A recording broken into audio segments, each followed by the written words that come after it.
Well, I've actually already posted today, and I won't post this one until tomorrow, but something came to mind that I wanted to share with you all that I hope is a real encouragement to you. And I imagine most of you know this, but my oldest son is a cancer survivor. He was diagnosed in April of 2011, and on the day that he was diagnosed, actually, he was on his way to the dentist. And long story short, he started having chest pains and arm pain, and Elena realized that was a symptom of a heart issue. Took him to a local pediatric urgent care. They began to run tests. The doctor on call, she discovered a mass pressing up against his heart. By nightfall, he had been life-flighted to a regional children's hospital in St. Louis Children's Hospital, and he ended up being admitted to the pediatric ICU.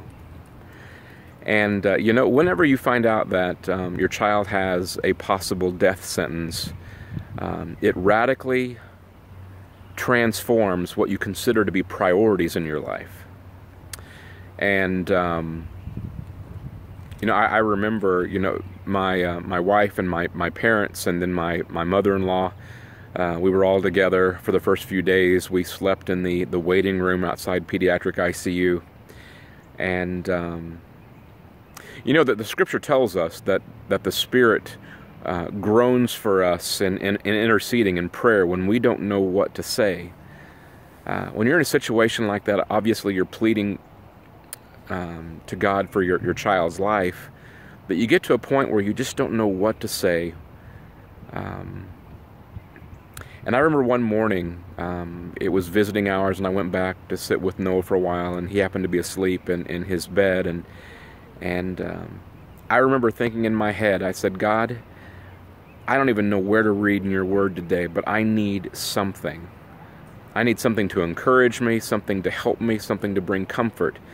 And normally I don't encourage people to do this, but I said, God, I'm just going to open up your word and where it is I'm going to read, and I'm counting on you to give me something for the day. Well, I happened to open it up to Psalm 121, and here's how that psalm begins. I lift my eyes to the hills.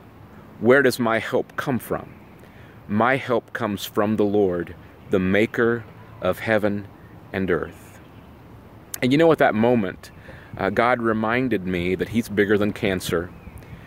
He's bigger than any disease. He actually, He's the creator. He created all that we see and enjoy and we love, and He holds the universe in His hand. And so it was a reminder just a couple of days into Noah's diagnosis that God was in control. I know there are some of you out there today that are hurting, whether it be a financial issue, whether it be a health issue, relational problems. I want to remind you that you look up. I want to remind you to look up. Be reminded of the fact that God is the creator of heaven and earth, and He is your help. He is your comfort. He is your stronghold. He is your rock. He is your fortress. He is your creator. And for those of you who know Christ, He is your Father. And so I hope that's a word of encouragement to you today. Don't give up hope.